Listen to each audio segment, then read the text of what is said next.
Lumpy skin بیماری جو ہے وہ پاکستان کے اندر جو آج کل رپورٹ ہو رہی ہے، یہ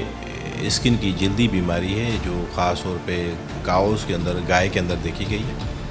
اور دنیا کے اندر کہیں پہ اس کا بھینس کے اندر بھی شمار تھا، لیکن ابھی تک سندھ یا پاکستان کے اندر کسی بھینس میں اس کا ابھی تک کوئی مصدقہ اطلاعات یا شواہد نہیں ملے۔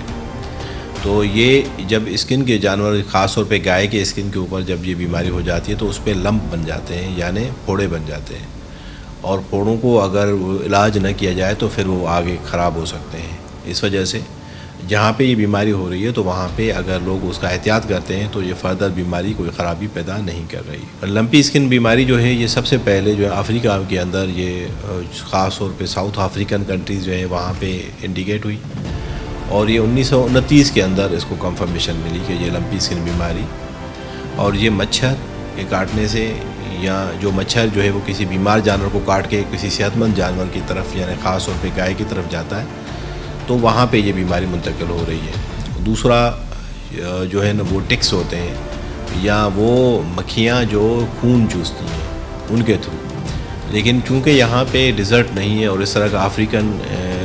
والا ماحول نہیں ہے تو یہاں پہ زیادہ تر مچھر کی وجہ سے،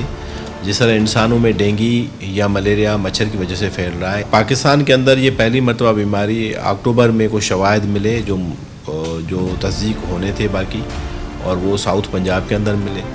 سندھ کے اندر سب سے پہلے ہفتے میں نومبر میں ہمیں رپورٹ ہوا 17 جانور جام شوروں کے اندر 2022 میں۔ جب یہ بیماری لاحق ہو جاتی ہے تو جانوروں کے اوپر اس کا اثر ہوتا ہے، خاص طور پہ جو گائے کے اندر ہم نومبر سے دیکھ رہے ہیں کہ سب سے زیادہ یہ شدید بیماری ہوتی ہے اس گائے کے اندر جو کراس ہیں، جو باہر سے نسل جو ہے نا وہ کراس والے ہیں۔ دوسرے نمبر پہ جو باہر کے نسل پیور والے ہیں، جو خاص طور پہ یورپ کے نسل ہیں،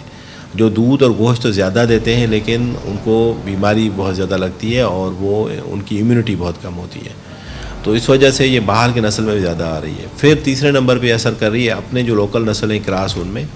اور سب سے کم اثر کر رہی ہے جو پیور ہمارے جو اوریجنل یہاں کے دیسی نسل ہیں، جس میں ریڈ سندھی ہے، جس کے اندر ساہیوال ہے، جس کے اندر تھری ہے، جس کے اندر جو ہے نا وہ ہمارے پاس جو باقی بریڈس ہیں گائے کی ان کے اندر، تو اس میں بہت زیادہ کم اثر ہو رہا ہے، اور بیماری اگر ہو بھی رہی ہے تو وہ 7, 8, 9 دن میں اندر ریکوری آ رہی ہے۔ اب تک جو ہے وہ اگر ہم دیکھیں تو سندھ گورنمنٹ نے جو پچھلے 4-5 دنوں سے مہم چلائی ہوئی ہے ویکسین کی، روزانہ 60 سے 70 ہزار جانور جو ہے نا وہ ہم کور کر رہے ہیں۔ عام طور پہ یہ سمجھا جاتا ہے یا بہت زیادہ سوال کیا جاتا ہے کہ لمپی اسکن ڈیزیز کیا جانوروں کے سے بھی انسانوں کے اندر منتقل ہوتی ہے؟ یہ بالکل وثوق سے کہتے ہیں کہ بالکل بھی نہیں، کیونکہ اس کو تقریباً 1 صدی ہو چکی ہے، 100 سال ہو چکے ہیں، کہیں پہ ایویڈنس نہیں ملا کہ انسانوں میں منتقل ہوں۔ دوسرا، ہم نومبر سے اس کو دیکھ رہے ہیں، یہاں پہ تقریباً 6 ماہ ہو چکے ہیں اس بیماری کو، لیکن کسی بھی انسان میں کوئی انفیکشن رپورٹ نہیں ہوا۔ اس کے علاوہ اگر ہم دیکھیں کہ وہی مچھر جو وہاں پہ جو باڑے میں لوگ رہتے ہیں یا مال مویشی پالنے والے حضرات ہیں، وہ مچھر دوسری ایک انفیکٹڈ گائے کو یا بیمار گائے کو، یا جو اس میں لمپی اسکن اس کو خون چوس کے اگر دوسرے جانور پہ جا رہا ہے تو انسانوں پہ بھی آ رہا ہے، تو نہ مچھر کے تھرو نہ گائے کے تھرو کوئی یہ انفیکشن جو انسانوں میں منتقل ہو رہا ہے، اور کوئی بھی ہمیں ایویڈنس نہیں ملا۔ ایک تو سب سے پہلی بات یہ ہے کہ اگر ہم دیکھیں کہ وہ جس کو یہ انفیکشن ہو جاتا ہے تو گائے دودھ دینا چھوڑ دیتی ہے، لیکن اگر ہم کراچی کے پرسپیکٹو سے دیکھیں تو یہاں پہ 80% جو دودھ ہے وہ بھینس سے آ رہا ہے، اور یہ بیماری گائے سے بھینس کو نہیں لگ رہی، گائے سے بکری کو نہیں لگ رہی، گائے سے بھیڑ کو نہیں لگ رہی، تو یہ انسان کو دور کی بات ہے۔